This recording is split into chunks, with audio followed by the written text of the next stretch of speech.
আসসালামু আলাইকুম রহমতুল্লাহি ওবরকাতুহ।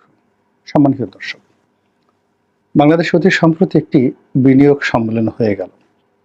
সম্মেলনের যে জাঁকজমক, পুরো সম্মেলনকে কেন্দ্র করে যে প্রচার এবং প্রোপাগান্ডা, সম্মেলনের উপস্থাপনা, সব কিছু যদি আপনি একত্র করেন, যারা আমজনতা তারা মনে করবেন যে বাংলাদেশ খুব দ্রুত আগামী ১ বছরের মধ্যে অর্থনৈতিকভাবে এরকম একটা দেশ হতে যাচ্ছে যা কিনা কম্বোডিয়া বা মালয়েশিয়াকে ছাড়িয়ে যাবে, ভিয়েতনামকে ছাড়িয়ে যাবে।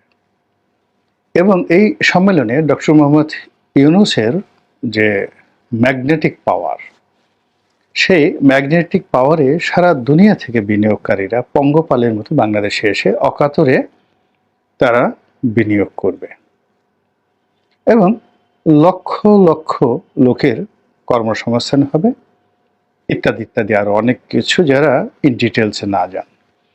কিন্তু সম্মেলনের যারা আয়োজক তাদের বক্তব্য হলো যে এই সম্মেলনের ফলে যে বিনিয়োগ আসবে তাতে আগামী কয়েক বছরে ১৫,০০০ লোকের কর্মসংস্থানের একটা সুযোগ আসবে। যেখানে শেখ হাসিনার পতনের পরে অ্যাটলিস্ট ১০ লাখ লোকের চাকরি চলে গেছে, শুধুমাত্র বেক্সিমকো গ্রুপের ৫০,০০০ লোকের চাকরি চলে গেছে, সেখানে ১৫,০০০ লোকের কর্মসংস্থান এই বাংলাদেশে। বিশাল আগুনের মধ্যে যদি এক বিন্দু পানি ঢালেন যে অবস্থা হয়, ঠিক ওইরকম একটি অবস্থা তৈরি হবে। কিন্তু আমরা যে আবেগী বাঙালি, সেই আবেগকে পুঁজি করে আমাদের দেশের বিভিন্ন সময় যারা জ্ঞানী গুণী হিসেবে আমরা যাদেরকে বড় মনে করতাম, নেতা হিসেবে যাদেরকে আমরা আরাধ্য মনে করতাম, তারপর পূজনীয়, বরণীয়, স্মরণীয় মানুষ হিসেবে যাদেরকে আমরা মাথায় তুলে রাখতে চাইতাম, সে মানুষগুলো সবসময় আমাদের এই আবেগকে নিয়ে তারা ছেলে খেলা খেলেছে।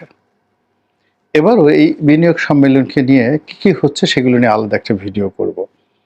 আজকের ভিডিওতে যে কথাটি বলবো সেটা হলো ডক্টর মোহাম্মদ ইউনূস এই সম্মেলনে বক্তব্য দিতে গিয়ে তিনি দুইবার কেঁদেছেন।